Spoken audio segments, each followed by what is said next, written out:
This farm was supposed to be our happy place. You know, a spot to grow some flowers, listen to the birds, and feel all zen. Instead, for the past 2 years, it's been an absolute war zone. One day I have gorgeous flowers, the next, poof, gone. I drop a small fortune on young berry bushes, only to watch them suddenly die, their roots chewed to sawdust. This wasn't a farm, it was a 24-hour gopher buffet, and I'm the sucker funding it. Honestly, I was getting tired of waking up to fresh dirt volcanoes every morning, little monuments to the chaos happening just beneath my feet. If you ever walked outside, coffee in hand, to find your prize-winning tomato plant has been yanked into the underworld like a horror movie victim, you know the pain. I've tried everything. Sonic spikes that just gave me headaches, castor oil potions, weird repellents, and that gopher mounds just laughed and multiplied. But I refused to surrender.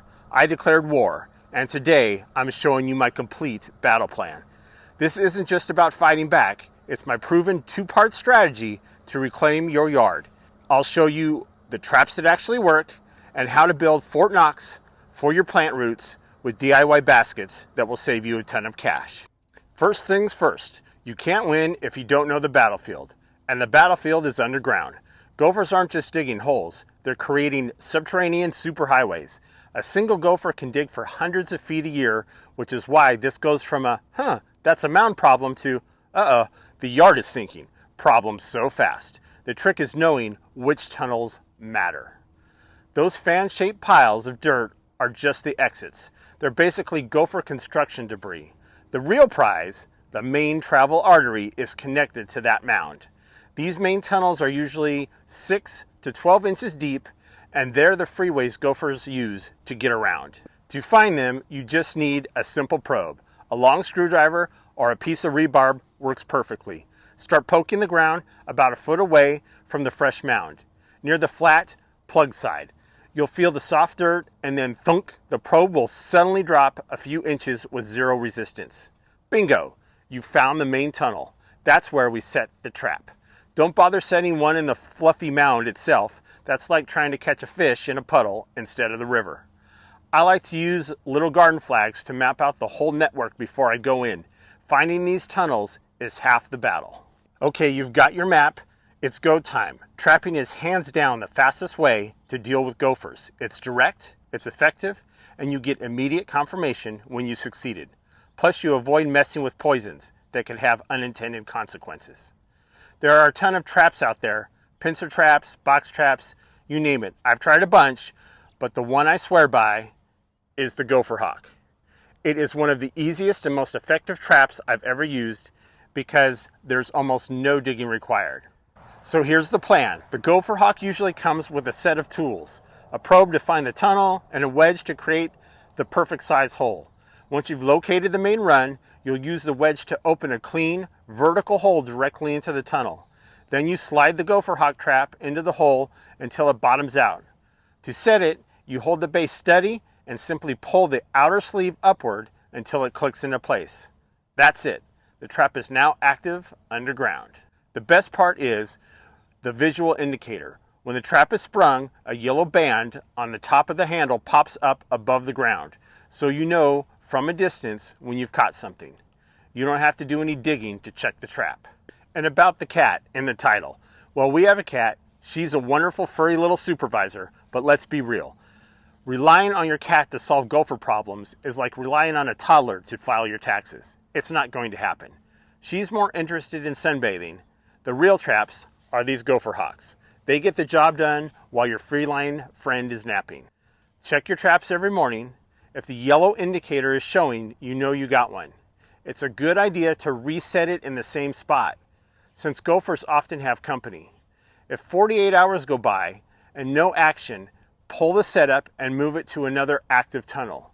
You can find everything we use for gophers in our Amazon storefront. There's a link in the description below. Look, this isn't the prettiest part of gardening, but it is what protects all the love, time, and money you pour into your plants. If you're finding this info helpful, go ahead and hit that subscribe button. We're always sharing real-world solutions for tough garden problems, and we'd love for you to join us. And please vent in the comments what's your most frustrating thing a gopher has ever done to your garden.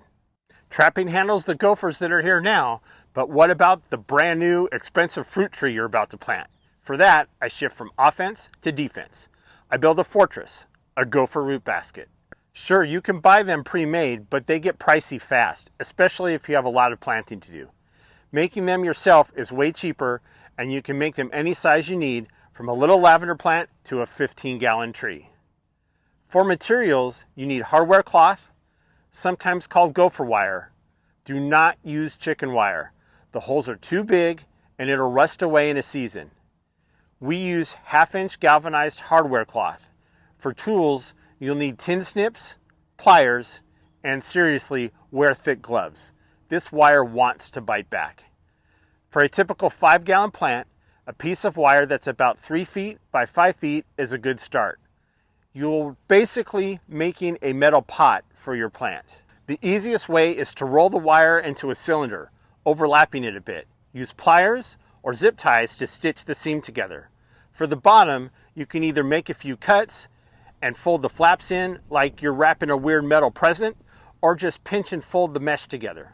Secure it with wire. Just make sure there are no gaps big enough for a gopher to smush its face through. When you're ready to plant, dig your hole bigger and deeper than the basket. Pop the basket in, and here's the most important tip. Leave 2 to 3 inches of the basket sticking up above soil level. Gophers will absolutely just climb over the edge if they can. Add some soil to the bottom of the basket, put your plant in, and then backfill with soil inside and outside of the basket. This little wire cage is the best insurance policy for your plants. For big trees, it protects them for the first 3 to 5 years while they're most vulnerable. By the time the wire eventually breaks down, the roots are big and tough enough to handle a little nibbling. It's peace of mind you can build yourself. Let's save you some time and money by telling you what's been a total bust. Like we said, while predators like cats and owls are great, you can't count on them to handle a real infestation in your yard. We've also had 0 long-term success with those ultrasonic spikes. The gophers might move over a few feet for a day, but they always come back. They probably just think it's an annoying background music. Flooding the tunnels usually just creates a giant muddy sinkhole, and that old wise tale of putting chewing gum in the tunnels, it's a myth. You're just giving them a free snack. Sticking to things that physically stop them, traps and baskets, it's the only strategy that has given me any real and lasting results. Trying to reclaim a garden from gophers can feel hopeless, but it's not. You just need a plan, and our 2-part attack is the plan. You go on the offense with a targeted trapping campaign to handle the current problem, then you build your defense with tough, cheap DIY root baskets to protect every new thing you plant. It is an ongoing job. It takes some grit and your willingness to get your hands dirty. But the reward is a garden that's actually yours again.